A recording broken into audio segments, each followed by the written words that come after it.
shall we get started? Let's do it. Everybody all right with that? Mm-hmm.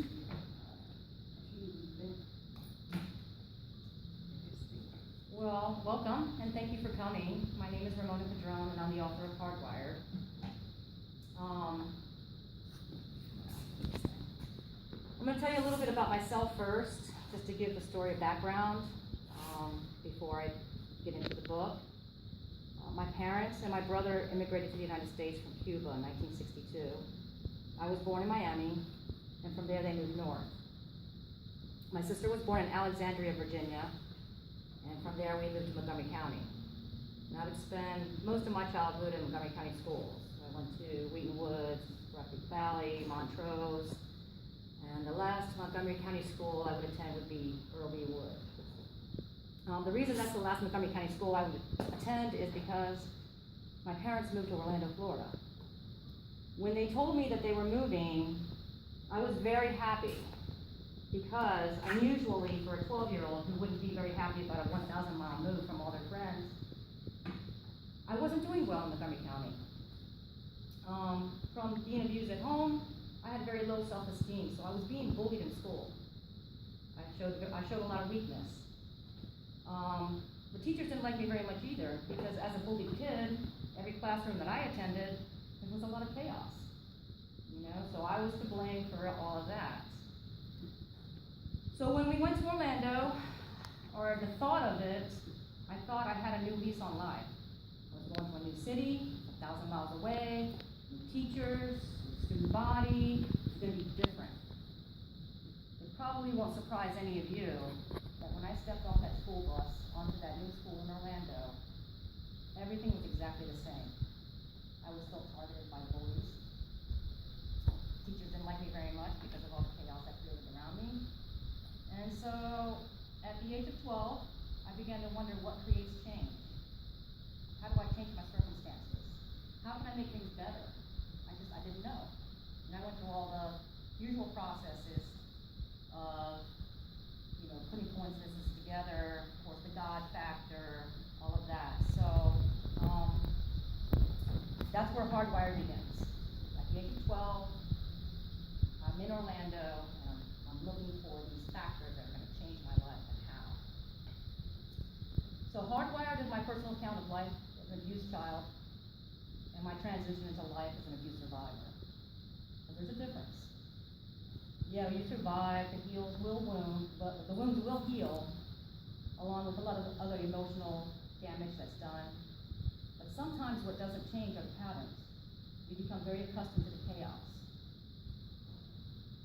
I tell my story through the character of Monica Bata. I changed all the names, that's the only thing that's fictionalized, to protect the innocent, so to speak. That includes those that were involved and those that didn't intervene. I also encourage parents to be good to their children, because it matters and it makes a difference. When you neglect your children of affection, when you strike out at them physically, and when you use demeaning words toward them, it changes their destiny. Believe me, I know. Surviving abuse is hard and humbling. It's hard because the daily struggle to just be and not worry what's going to erupt or what's going to harm you today becomes the norm. So, in my opinion, the hardwired effects of this daily routine are just as difficult to recognize, which is really important, as they are to change. Now, I'm not going to read to you one full chapter like is usually done. I'm going to read to you a few places throughout the book because I want to establish this development of pattern that happens in a chaotic home. I'll start on page 6, which is early on, 12 years old. Just arrived in Orlando. Things are all going to be the same. I reached the front door and pushed it in. I heard screams coming from my younger sister's room. I went back outside and ran around to the patio slider door where I found Tony holding the door closed so she couldn't get out. He had on the shirt that I had mangled in our confrontation. Through the glass, I could see my mother ripping Carmen's arms and legs open with a belt buckle, holding the belt on the whole side and swinging the buckle across my sister's back. I ran back inside the house and down the hall to her bedroom door, trying to decide trying to decide my next move, in the event the door was locked. I decided I would kick the door down if I had to. That was my plan as I headed for her bedroom. But I stopped dead in my tracks when I saw my stepfather holding the door shut to prevent her escape through that route. I'm going to move up to page 156. Again, I'm showing a pattern. At this point, I'm 16 years old. 4 years have gone by, and I still haven't figured out how to make the chaos stop. I'm still living at home, although this event did not happen at home. This is an evening when my sister and I decided to go out and buy some marijuana. We were living in Miami, and what we didn't know was there was a race riot. Get her, the guy choking me yelled to his fallen friend. I watched as the other guy got to his feet and began to stumble in the direction my sister had gone. My attacker, with all his attention on me, put the squeeze on my throat. I was fighting with everything I had and tried some of the moves I learned in judo, but none of it was working. He totally outweighed me. I tried to grab his crotch, but he pushed my face into a chain link fence and then forced me down to the ground after grinding my face with the fence. He choked me with his hands. I can only remember grabbing his arms. I was trying to buck, but nothing was budging him. He must have choked me till I passed out because I dreamt I was being dragged by my feet. The dream was more like a nightmare, except I wasn't scared anymore. It was peaceful and quiet. I could feel the asphalt grinding into my back and was certain I was being dragged to my grave. But I wasn't afraid or resistant in any way. So you see, I'm so used to the chaos now. I'm about to die, but I'm not resistant and I'm not afraid. I'm going to move up to page 170. I'm a little older now. I'm not living at home. I'm 19 years old. Now, some time has passed since I was 12, and I started asking these questions. This is a night out party. In the 70s, something we used to call 10-cent drink night. You only use about $2 to get going pretty good. I wasn't feeling too good, so I told my friend to take me home, and she put me in the backseat of a car in the bar parking lot. When she returned to the car, I wasn't there. And this is where I woke up. It's okay, the man kept saying as he tried to lay me back down. I have to go to the bathroom, I said in a desperate attempt to get out from under him. He let me get up. And he led me through a narrow hall to a bathroom. I sat on the toilet while he stood in the doorway naked with both arms up, breaking the door jam. He was very muscular and about twice my weight.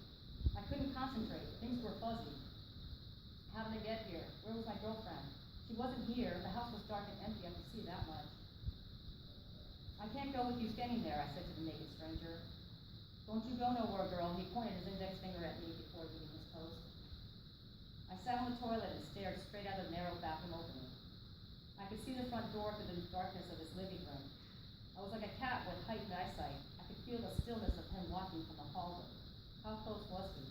How long would it take me to get to that door?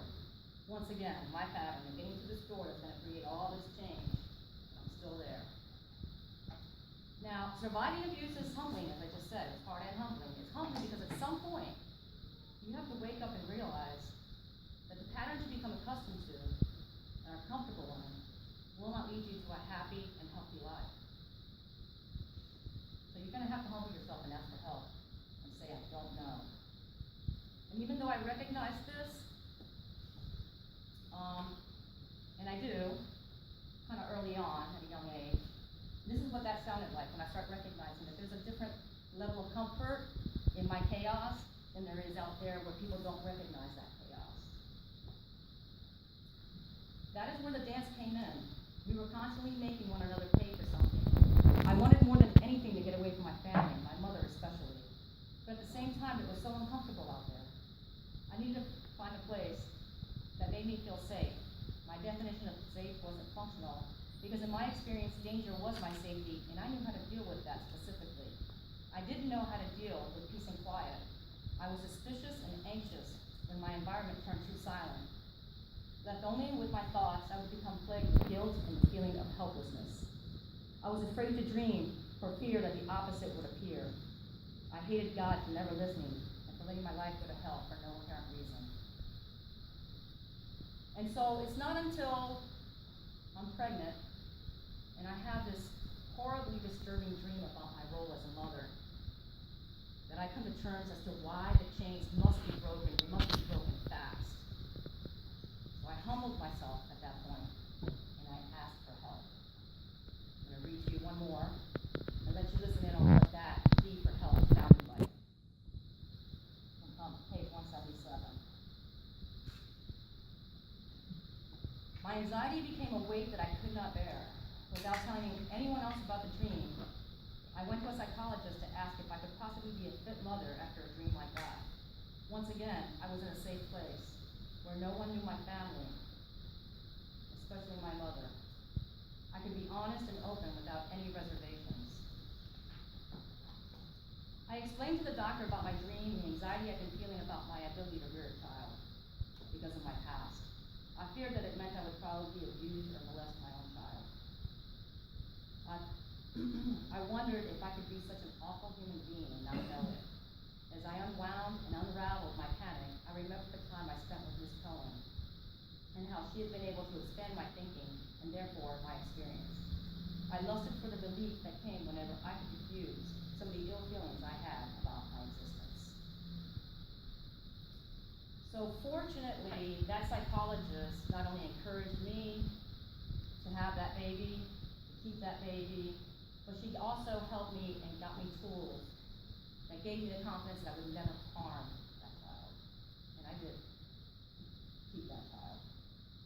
And so I continued to work on myself. So that's not the end of the story, because you grow, you learn, you heal. But what happens when you have the opportunity to become caregiver for your abuser?